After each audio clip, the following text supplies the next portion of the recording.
congratulations on a wonderful book. But the question I have for you, and listen, in most parts of the world, democracy is really a joke, because you can't distinguish police from criminals. Torture is standard operating procedure in the legal system. Corruption is a way of life. And I was wondering to what extent do you get into these other aspects of it. Thank you very much. I wish some of the other groups that did this work were here with us tonight. Over the years, there are about 7 or 8 U.S. NGOs that do this work, and we have come to specialize. So I wish there was somebody from the American Bar Association's initiative to talk to you about this, or somebody from Freedom House to talk to you about this. It is certainly the case we have, that these new democracies are imperfect. And I couldn't agree with you more. It's about consensus. It's about the rule of law. It's about all these other issues. Generally, we don't work on those issues. We leave it to others who are more qualified. We work closely with those groups, you know, in developing Internews, develops free media, Freedom House works on human rights, etc. Solidarity Center and the AFL-CIO and Republicans work together to help labor unions form overseas. I always tell people on these issues, no democracy is perfect. We have had issues even before Iraq and Afghanistan. We had issues with torture here. If you remember Mr. Diallo up in New York City, democracy doesn't make rulers perfect. We don't have perfect rulers here. What you get to do in a democracy is, if the ruler is imperfect, you get to get rid of him or her. Democracy ultimately is not about a person, a leader. It's about institutions. It's about having a system, ultimately, of checks and balances, such that if somebody gets out of line, as happened here, if there are scandals here, they show up in the free press, an institution. If Congress is concerned about it, they are a co-equal branch of government. They can call people down from the executive branch and break them over the coals. They can then pass a law that says you can't do that. The Supreme Court consider the executive branch. You're not allowed to do that, and that is the final law of the land. So ultimately, I don't disagree with you, but I would just emphasize to you again, no democracy is perfect. We're not perfect. The point of democracy is not to make perfection amongst rulers, but to set up a system where imperfections and wrongs can be remedied. We have a lot of questions I'm going to ask our two very articulate speakers to give slightly briefer answers. And so, sir, then I'll just work with you both together. I'm Bill Douglas from the CICE International Development Program. I have the impression that while it's a difficult task for outsiders to help people in developing countries build such parts of a democratic polity as interest groups or human rights NGOs or service organizations, that the thing that is hardest of all for outsiders to help them do effectively is build political parties. And you guys have the toughest job of the whole NED family. Is my impression correct? And if so, why is it harder to do parties even than the other stuff? Just as a historical note, Bill's being modest. I think it was 35 years ago he published the first book written in the United States on democracy, published in 1972.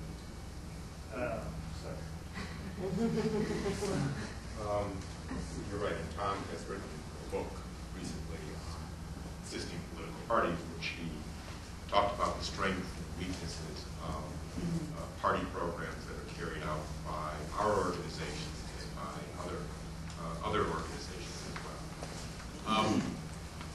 I've always argued that the international community has, in its development strategy, has always marginalized political parties. They prefer to work with state institutions, and they prefer to work with civil society. And somehow civil society was a wellspring of democracy, and they didn't have ulterior motives, and it was a very romantic notion. And in that process of working with state institutions and civil society, they were ignoring everything in between, which would be institutions of representative democracy, which is political parties that have to aggregate the interests of civic groups, and legislatures, which party parties operate to debate public policy issues and pass laws. And I think it was a very dangerous strategy. You'd have the World Bank that would go in and negotiate the poverty reduction strategy papers with the ministry. They would ignore the legislatures, ignore the parties. They would try to get a few civic groups to meet with the ministry, bypass those institutions. And I think over time, not because of the lack of international attention, but there was a real problem that was not being addressed. And that was the failure of political institutions. The problems in Latin America was not the problems that there were insufficient civic organizations. The problems are political institutions were failing. They were viewed as out of touch. They were viewed as corrupt. Hugo Chavez has said that he's not the cause, he's the result. And I think that the international community and some of the parties had a wake-up call that unless they begin to renew themselves and modernize, that we're going to have many more populist leaders that would be elected by populations that are mad and they're not going to take it anymore. I think that the resources dedicated to political party reform and renewal and modernization has been very, very modest. And you're dealing with individuals that are competing for power. And so therefore you're dealing with difficult groups, but you're dealing with groups that are sort of fundamental to a democratic process. If they fail, the democratic system is going to fail. So I think part of it is the long-term nature of this. Part of it is the resources that are dedicated to this. I think that has all contributed to it. But I think that there is some change that has taken place in a number of places, partly because people are always suspect of those that seek power. It's true in this country as well. There's always citizens' attitudes towards our two political party system. It would be held in rather low esteem.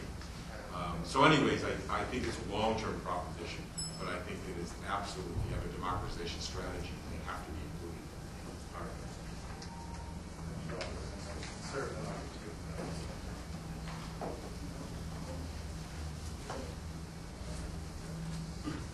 Yes. Brian Marshall, I'm preparing to take an assignment in Iraq with one of the provincial reconstruction teams as a senior election advisor. But in any case, one question I was wondering if you could address would be potential tensions that you might have with your host governments. Now, I'm thinking particularly of the situation in the former Yugoslavia, for example. Both your organizations had participated in some activities that helped lead to the eventual fall of Milosevic's regime.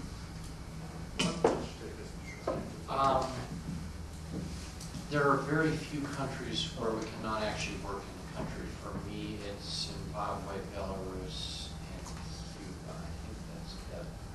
By and large, we can work in the countries, and by this I include Russia, Venezuela at the moment, China, Kazakhstan, countries where you might think it would not be possible for us to work. I ascribe that to at least the professed desire of most governments, again, because democracy has become an international norm to move forward with democratizing their country.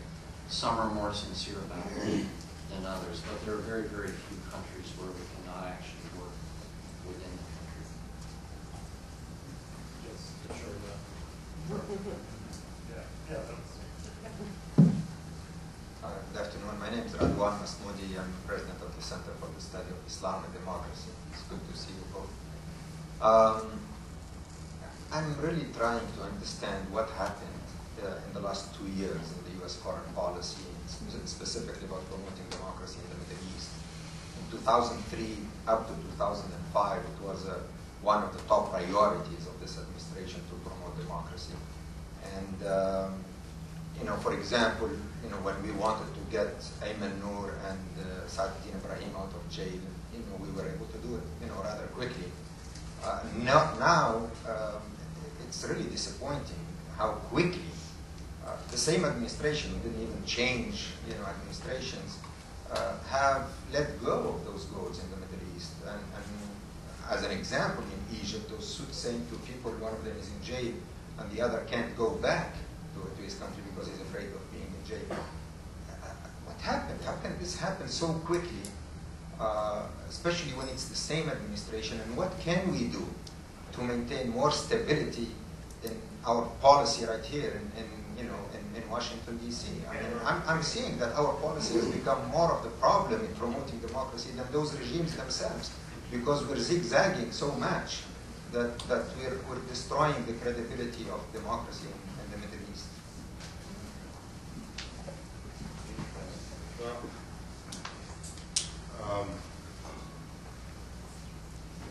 I think two things happened. I think at a certain point in the administration before the Iraq War was pushing this issue. In a sense, it was going with the grain.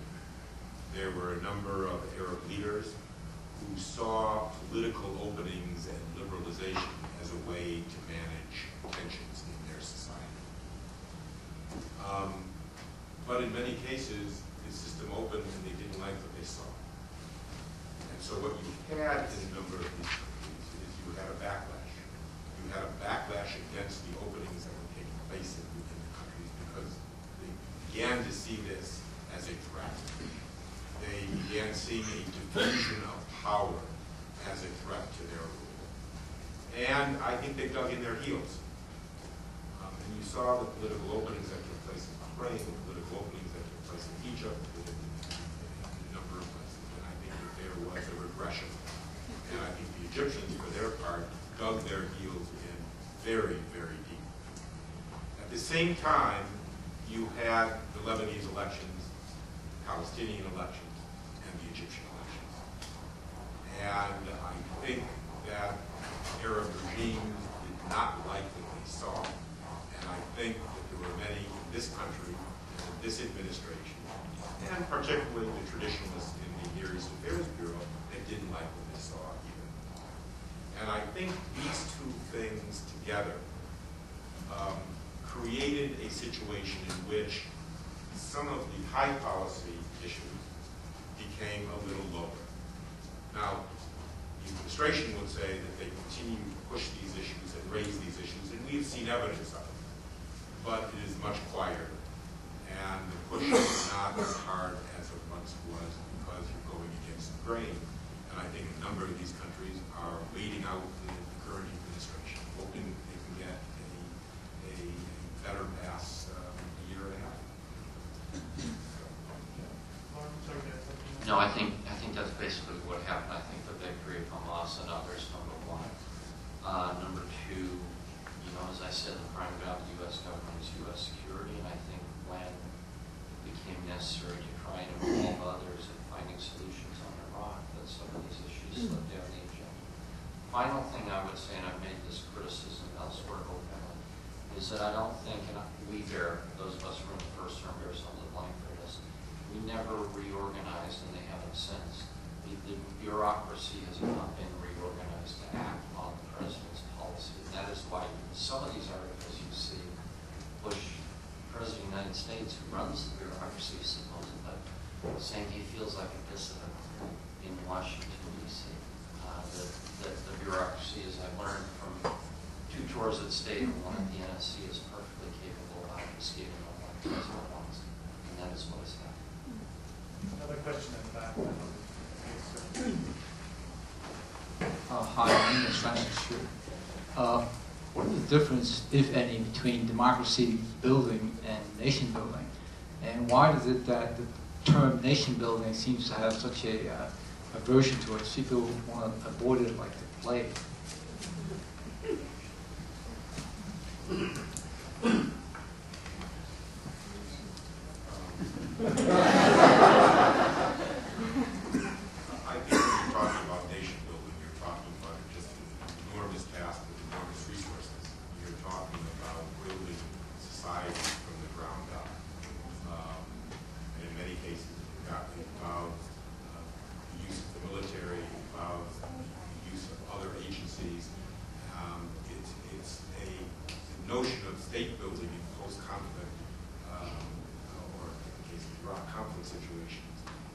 involve a sort of government-wide investment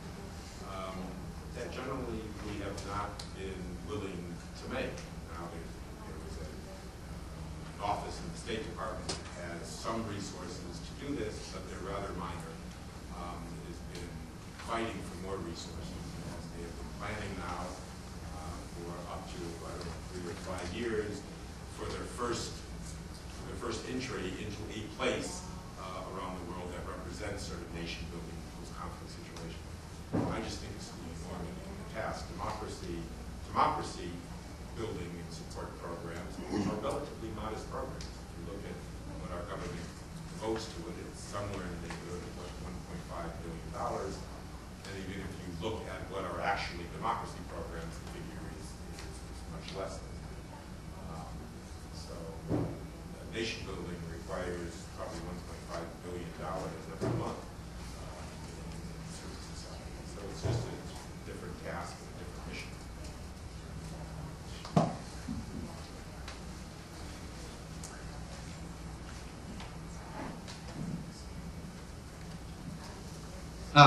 Chachim, Assistant Manager. What are the common and unique features of the democracy project in your 3 organizations? This is the International Republican Institute, National Democrat Institute, and this Carnegie Endowment for International Peace. And also how your 3 organizations dialogue and coordinate and cooperate your project. Tom writes books and tells us what to do, and then we do it. You see, Try it. Yeah, exactly. I think we and NDI have common approaches on these issues. You know, when we work in a country, both of us, we will try and divide up. We will do civil society. NDI will do parties. We'll both do parties. We'll do different geographic regions. It's a fair question that why are there 2 of you get along so well? And the answer, I think, is because by being the Republican and the Democrat, it's to, even though another myth, we're not formally affiliated with the political parties. We're 501c3s and therefore not allowed to be. But I think we bring an instant credibility overseas, and we were able to mobilize the resources not only of Republicans and Democrats here in the United States, but because we both belong to international networks of like-minded parties. For me, it's called the International Democratic Union of conservative parties from all over the world. And I think it's Christian social democrats and liberal. Yeah, exactly. That we're able to bring those talents to bear. As far as communication, as I hope you've gotten by now, we talk constantly about different issues, also with our colleagues, Jean-Pierre Kingsley, and others that I mentioned before, the American Bar Association, Interviews, Freedom House, etc. I have found, obviously, very useful to get critiques of what we do and how we do it, constructive critiques from Tom. There are others involved in this field as academics. Michael McFall is a name that comes up. Larry Diamond has also done some work critiquing all of you. I often find, frankly, that we are so engaged in the activity that I wish, frankly, sometimes we did sit down and take the time to analyze to the extent that Tom and Mike and Larry and others do, but we do kind of turn to them for critiques, constructive critiques. But I would just add, I think it's good that a lot of groups are engaged in this. I believe in pluralism and democracy promotion, the way I believe in pluralism for democracies. And I think different organizations bring certain strengths. And I think what we try to do is to promote communication. I'm not necessarily a big proponent of coordination, because coordination usually means you move at the pace of the slowest group. So I think what we try to promote in many cases, both in Washington and on the ground, is a free flow of dialogue and communication, and that can lead to joint activities and lessons learned and things like that. And that takes place a lot on the ground. We have time for 1 or 2 more questions. Hi, thank you very much. I'm Paul Ruffner. I'm an undergraduate student at American University.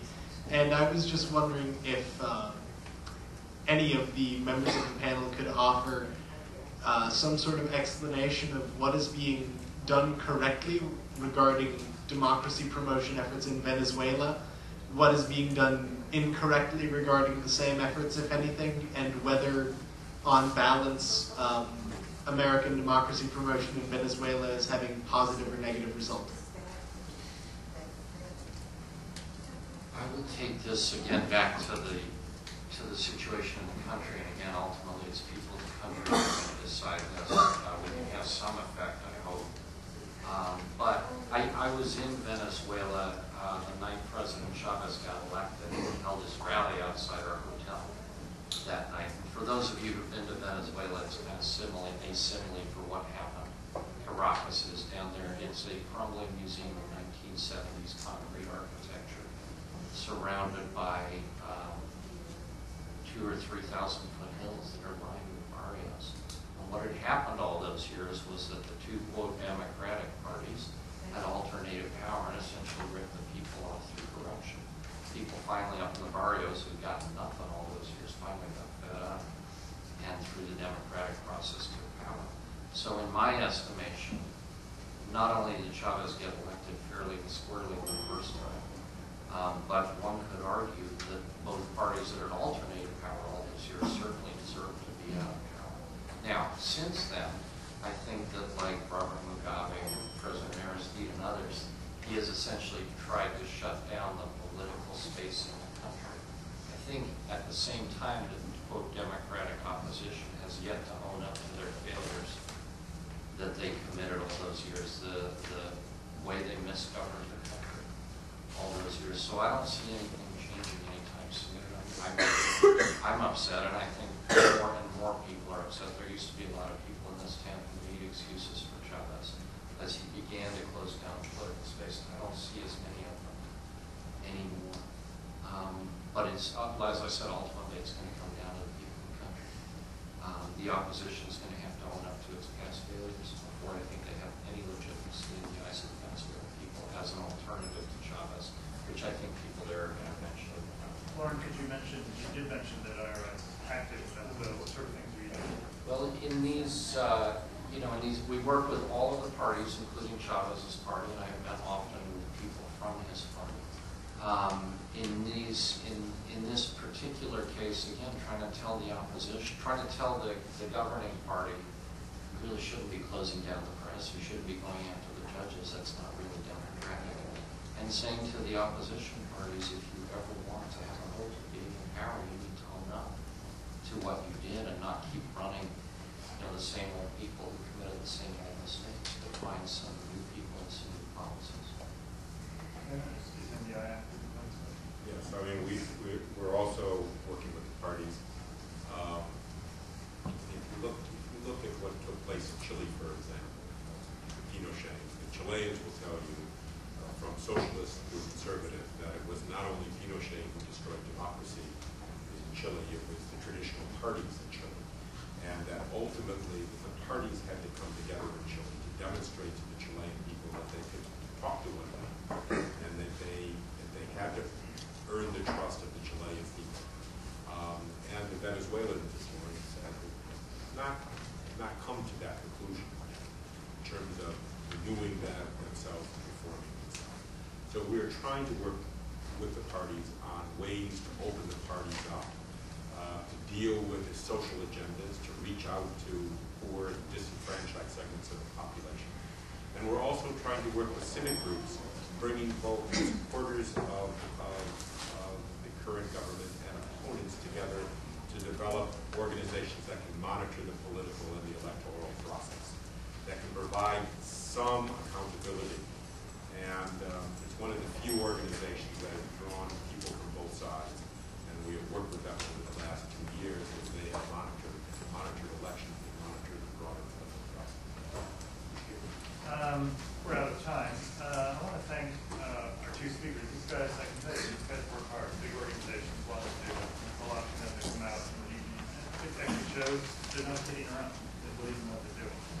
We also appreciate your coming out too. This is an important subject. It's late, and everyone stayed around and listened to all the discussion. We appreciate that. So thank you all the Press Council for organizing this, and to our speakers.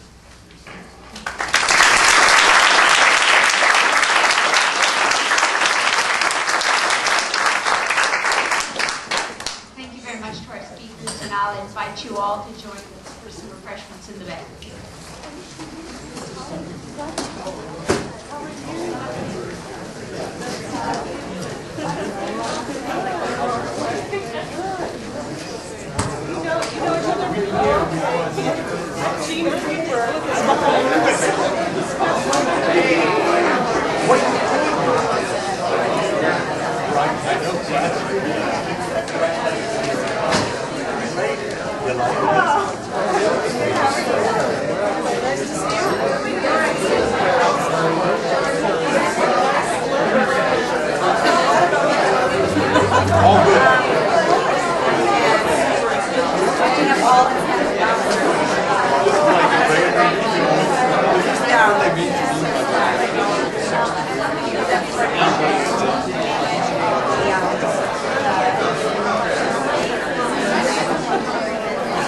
Just as